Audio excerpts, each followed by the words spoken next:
যেই মানুষে আমি আল্লাহ এত আদর করে বানাইলাম।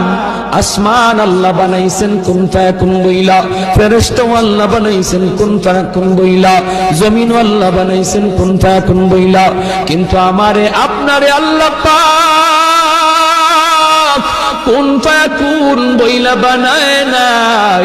আমাকে আপনাকে যখন আল্লাহ বানাইছে, খালাকতু বিয়াদাইয়া, আল্লাহ বলে আমি আমার নিজের হাত দিয়া বান্দা বান্দিরে বানাইছি। কারণ এই চেহারার মধ্যে এত দামি কপাল, ওই কপাল দিয়া বান্দা আমার কুদরতি কদমে সাজদা দিবে। এই কপালটার এত দাম। এই কপাল কুন ফায়াকুন বললে হয় না, এই কপাল ফেরেশতাদের হাতে বানাইলেও হয় না, আমি আল্লাহ নিজের হাতে বানাইছি।